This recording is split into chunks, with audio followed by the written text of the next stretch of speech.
ciidan isku dhaf ah oo militari iyo nabad sugid isugu jira kana socda dowladda federaalk Soomaaliya ayaa gaaray degmada Hobyo ee gobolka Mudug. Wararka qaar waxay sheegayaan in ciidankan magaalo xeebeedkan ay u tageen sidii howlgallo amniga lagu sugayo ugu sameyn lahaayeen Hobyo iyo deegaanada hoostaga. Mawlid Macalin Aadan. wararka ka imaanaya magaalada Hobyo ee gobolka Mudug ayaa sheegaya in saaka ay gaareen ciidamo ka tirsan kuwa xooga dalka. wararka ka imaanaya magaalo xeebeedka Hobyo ee gobolka Mudug ayaa sheegaya in ay saaki gaareen ciidamo ka tirsan kuwa xooga dalka oo isugu jira ciidanka nabad sugidda iyo sirdoonka qaranka qaybtooda Galmudug iyo ciidanka kumaandoosta xooga dalka ee Danab qaybtooda qaybta 12aad waxaana ciidamadu ay xalay ka baxeen magaalada Cadaado ee gobolka Galgaduud. ciidanka Hobyo gaaray ayaa waxa horkacayay taliyaha ciidanka Nisa qaybtooda Galmudug Cabdidheere iyo taliyaha Danab qaybta 12aad Qooje. sida ay sheegayaan wararka ka imaanaya magaalada Hobyo ee gobolka Mudug lama oga ujeedka safarka ciidankan waxaana goobjoogayaal ku sugan degmada Hobyo soo sheegayaan in ciidanku ay fariisimo ka sameysteen gudaha iyo banaanka magaalada. sidoo kale saraakiisha wadata ciidankan ayaa kormeeray dekedda magaalada Hobyo. madaxweynaha Galmudug Axmed Ducaale Geelle Xaaf ayaa dhowr jeer oo hore ku eedeeyay ciidanka Nisa qaybtooda Galmudug iyo ciidanka qaybta 12aad ee ka howlgala bartamaha Soomaaliya in dowladda Soomaaliya ay u adeegsanayso duminta maamulkiisa.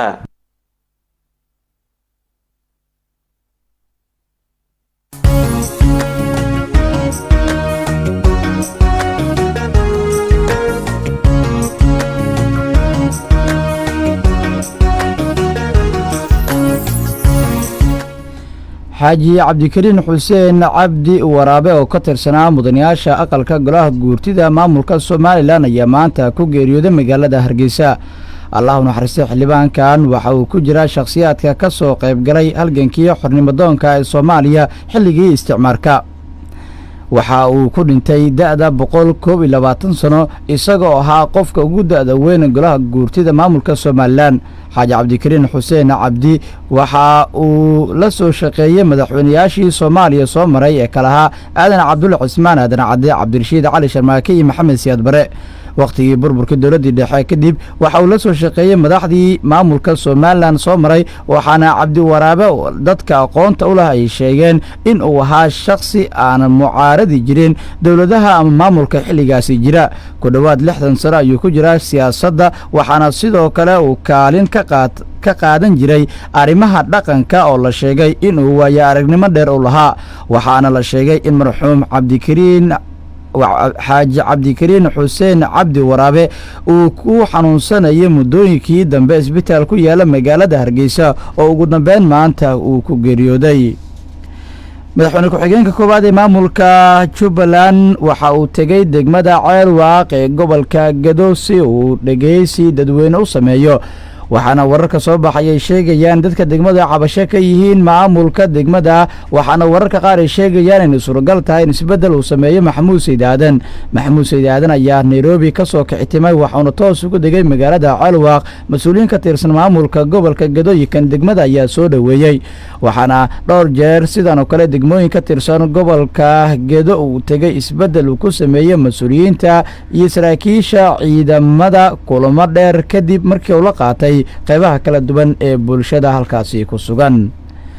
taliska ciidanka maamulka booliska Soomaaliland ayaa faahfaahin ka bixiyay sababta ay u xireen xildhibaan Maxamed Axmed Dhakool oo ka mid ah golaha wakiilada maamulka Soomaaliland.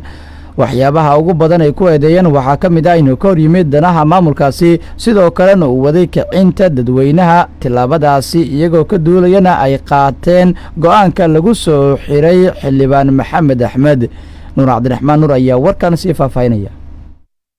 taliska ciidanka maamulka Soomaaliland ayaa faahfaahin ka bixiyay sababta ay xalay xabsiga u dhigeen xildhibaan Maxamed Axmed Dhakool oo ka mid ahaa mudanayaasha golaha wakiilada Soomaaliland. taliya ku-xigeenka ciidanka booliska maamulka Soomaaliland Sareeye Gaas Cabdiraxmaan Liibaan Axmed Fooxle ayaa sheegay in xildhibaan Maxamed Axmed Dhakool uu ku kacay fal liddi ku ah qarnimada Soomaaliland isla markaana uu bilaabay kicin dadweyne. waxa uu sheegay inuu ka hor yimid go'aano dadweynaha Soomaaliland ay gaareen oo ah maalinta gooni istaaga Somaliland ee 18 May oo uu ku faafiyay baraha bulshada maalintaas oo Somaliland ay aaminsan tahay inay tahay maalintii ugu horeysay oo ay ka go'een Soomaaliya inteeda kale. ciidanka booliska Jamhuuriyadda Somaliland waxay xalay oo ay taariikhdu ahayd 9kii bishii sanaad 2019 tobankii habeenimo xidhaan xildhibaan Maxamed Axmed Dhakool kaasoo ku kacay falid ku ah qarannimada Jamhuuriyadda Somaliland kana hor yimid tiritaanka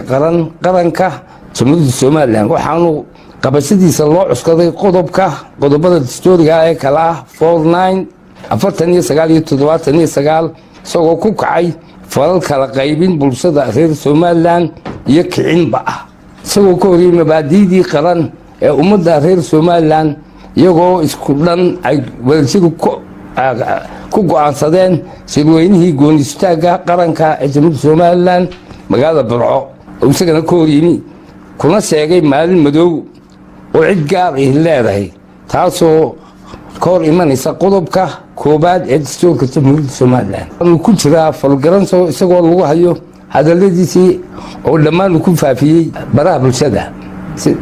iyo meediyaha. xildhibaan Maxamed Axmed Dhakool oo kamid ah golaha wakiilada Somaliland ee ka soo jeeda deegaanada gobolka Sool ayaa maalmo ka hor sheegay in maalinta 18 May aysan ahayn maalin qaran balse ay tahay maalin ay leeyihiin ururka SNM.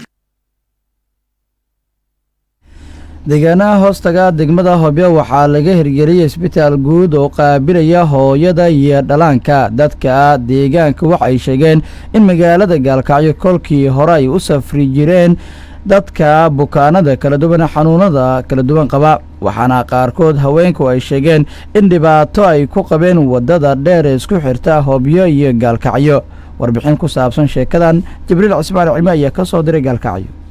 dadka ku nool deegaanka Gawaan iyo deegaanada hoostaga degmada Hobyo ee gobolka Mudug ayaa markii ugu horeysay waxay ka faa'iideysanayaan adeegyo caafimaad oo bilaash ah oo ay ka helayaan isbitaal laga hirgeliyay halka dhawaan. bukaanada ayaa markii hore safar dheer waxay u gali jireen xarumo caafimaad oo Gaalkacyo ku yaala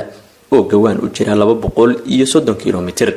iyadoo dhaqaale badan uu kaga bixi jiray qaarkoodna inta la sii wado dhexda halis ay ku gali jireen balse muddo 3 toddobaad ah oo isbitaalkan uu shaqeynayo waxay dadka deegaanku ay kaga kaaftoomeen safarkii ay Gaalkacyo u gali jireen.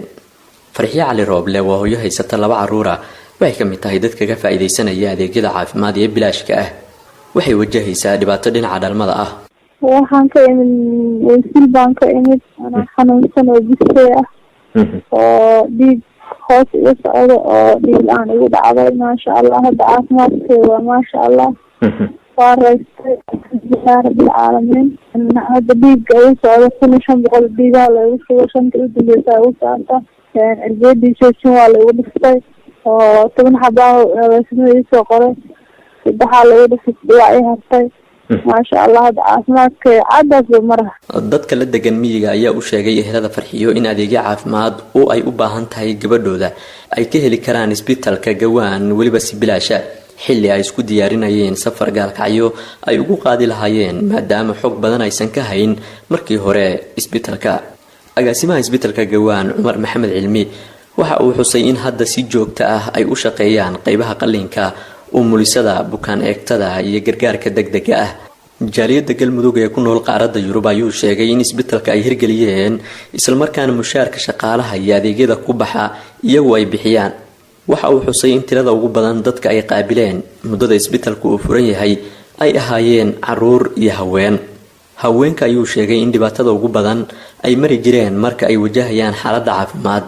ee la soo gudboonaata siba xilliga dhalmada. maanta kale 118 qaanad laakiin maalmaha keerana wajista naaga badan oo qalay wadaan waa qarsina naaga badan oo inta ay ku aragtaa inay jarab sibir anini ah yani aad u daranayso diiga ku shubnaan aan diigan diyaarina anoo raacayna shuruuc diig taariikh raacayno oo qofka diiga laga qaadano ka baarayno kadibna aan ku shubnaa qofka u baana kadib dad badan oo arkaysan naaga badan oo fool xamar kore taariikhda soo riixi waayo oo markaan diig ku shubnaa kadib tabar fiican soo yeesho kadib qala jirto waxaan ilaa aan ahayn badan. Naxwo Maxamed Cusmaan oo 29 jir ah waa hooyada qoys 5 qof ah markii ugu horeysay ayay fursad u heshay inay ku dhasho isbitaal. waxay sheegtay in 3 ilmood oo kale ay ku dhashay miyiga Gawaan ee gobolka Mudug iyadoo markasta loo geyn jiray umulisa dhaqmeed maadaama aysan awood u lahayn dhaqaalaha gaadiid Gaalkacyo ku geyn lahaa. فلان بالي وحري كبعد ديجا لا وحري كبعدنا دلay iniga dhalay wiil baan dhalay kabacdina waa istaalka lagu soo bixishaan caafimaad qaba ma sha Allah waxa la keenay subaxdii hal saac kala tii bar camal la keenay 9 saacna waa dhalay galabnimo habeenkii istaalka ma diiga la xiray hadda isbuuc camal jooga dabari